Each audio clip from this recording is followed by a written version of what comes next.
외도나 폭력이나 사치 등으로 내가 힘들었으니 몇 천에서 몇 억을 받아야겠다고 소장 접수할 때부터 판결 선고될 때까지는 연 5%, 연 12%의 지연이자가 붙습니다. 그래서 10억을 청구해 드렸더니 법원에서 판사님께서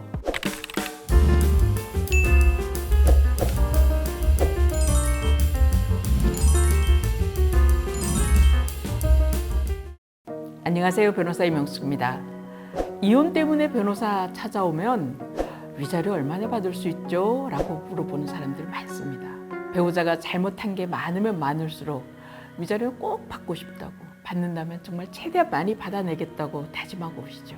외도나 폭력이나 사치 등으로 내가 힘들었으니 몇 천에서 몇 억을 받아야겠다고, 그걸 받아도 부족하다고 생각하지만 실제로 일반적으로 인용되는 위자료 상한액은 3천만 원 정도밖에 안 됩니다. 이혼 위자료라는 게 정확히 뭘까요? 이혼하면서 언급되는 위자료라는 건요, 사실 이혼에 따른 정신적 고통에 대한 대가라고 할 수 있죠. 이혼하게 되기까지 상대방 잘못해서 받은 그 고통, 그리고 이혼 소송하면서 받게 되는 고통, 이혼하고 나서 혼자 살면서 아니면 자녀 키우면서 자녀 못 보면서 그 받게 되는 고통, 이 모든 고통을 다 아우르는 내용일 수도 있죠.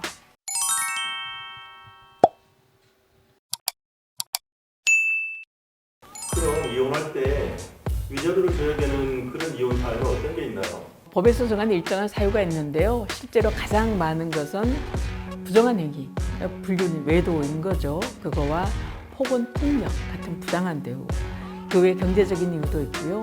여러 가지 이유들이 많이 있습니다. 이런 이유들이라면 통상적인 위자료 금액이 너무 적은 거 아닌가요? 그렇죠. 3천만 원 너무 적죠. 마음 같으면 1억이건 10억이건 받아들이고 싶지만 일반적으로 법원에서 인정하는 금액은 1,2천만 원이 일반적이고요. 그나마 조정에서는 아예 주고받지 않고요. 법원에서 판결이 선고돼야 위자료를 받을 수 있는데 그마저 절반도 위자료 액수가 안 나오고 있습니다. 그 액수조차 겨우 1, 2천만 원 정도여서 사실 위자료는 이혼에서 큰 이슈는 아니에요. 몇 년 전 제가 이혼 소송을 했었는데요. 위자료를 10억을 청구해 달라고 하는 부인이 있었어요. 그래서 10억을 청구해 드렸더니 법원에서 판사님께서 웃으시면서 첫 재판에 이 10억 다 받으려고 청구한 건 아니시죠? 고통은 알겠지만, 힘든 건 알겠지만 우리 법원이 인정해 주는 게 한계가 있어서요 라고 이야기하셨고 결국 그 사건 1억 받았어요.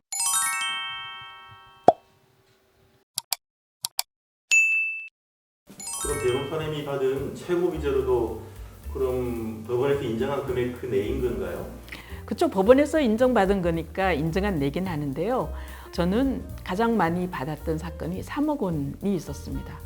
그게 그 당시 그 판사님께서 가사소송 관련 강의할 때마다 3억짜리 위자료가 있었다라고 강의하셨는데요. 지금까지도 그게 가정법원 최고 기록이고 안 깨어지고 있죠. 그 외에 5천만 원, 1억짜리 위자료는 저는 정말 많이 받았었습니다. 그럼 상대방 말고요, 시댁이나 처가에도 위자료를 청구할 수 있나요? 있죠. 물론 청구도 얼마든지 하죠. 특히 시어머니, 시누이 아니면 장모 위자료 청구하고 싶어하는 사람들 정말 많아요.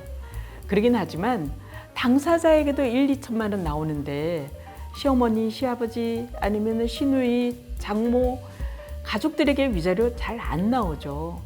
물론 저는 시어머니나 시누이에게 위자료 받아본 적이 있는데요. 실제로 거의 인정되지 않습니다. 그리고 아예 청구하지도 말라고 저는 이야기하고 있고요. 위자료는 그럼 청구할 수 있는 시효가 있나요? 위자료는 이혼하고 나서 3년 이내에 청구할 수 있습니다. 한 가지 조심할 거는 합의이혼할 때 위자료를 받겠다고 각서를 쓰지 않는 이상은 위자료를 포기한 것으로 보기 쉽거든요. 그래서 나중에 위자료 받겠다고 소송하더라도 인정되지 않을 가능성은 높기 때문에요. 합의이혼할 때 정말 조심해야 되고요. 그리고 소송을 하더라도 위자료를 받고 싶으면 이혼 소송할 때 위자료를 청구해야지 끝난 다음에 위자료 청구하면 소송 비용 들죠. 기간 오래 걸리죠. 거의 인정되지 않죠.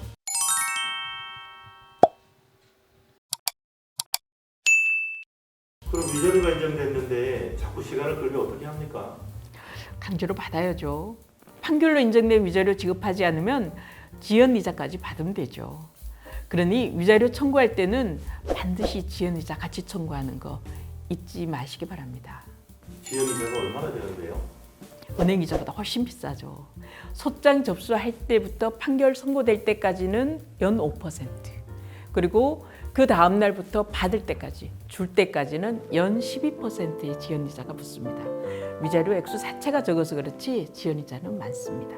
1심 판결에 불복해서 항소를 했어요. 그럼 그 기간 동안만큼도 이런 지연이자가 늘어나는 거겠네요. 아, 그럼요. 5% 지연이자 계속 생기는 거죠. 그런데 위자료는 항소심에서 거의 대부분 그대로 유지가 돼요. 그래서 이혼 소송 많이 해본 노련한 변호사님들은 1심에서 항소심에 항소를 하는데 자녀 문제나 재산 분할이 주로 쟁점이 된다면 1심에서 인정된 위자료 그냥 줘버립니다. 아니면 공탁해버리고요. 그래서 지연이자 생기는 건 맞고요. 그 다음에 자녀 문제, 재산 문제만 집중해서 항소심에서 다투는 거죠. 빨리 줄수록 덜 손해입니다. 그러다 결국 안 주는 경우도 있죠. 안 주는 분도 있긴 한데요. 그럴 때는 재산이 있으면 압류하거나 강제 집행해야 되는데 상대방이 직장도 안 다니고 사업체도 없고 재산도 없으면 혹은 모두 숨겨가지고 파악할 수 없다면 판결은 받았지만 쉽게 받지 못하는 경우도 있긴 합니다. 그래서 이혼을 준비할 때는 조용히 계획적으로 해라 이런 말이 있는 거죠. 그렇긴 하죠. 이혼이라는 불안하고 낯선 길 떠나려고 한다면 더 이상 상처받지 않고 충분히 보상받을 수 있도록 미리 준비하고 알아야 됩니다. 그렇기 때문에 유책 배우자를 상대로 이혼하고 싶을 때는 반드시 먼저 법률 전문가를 만나서 상담하고 조력을 받아서 신속하면서도 철저한 준비를 해서 제대로 도움받으시기 바랍니다. 언제? Now? 누구와? 리 변호사가 있는 나우에서 만나요.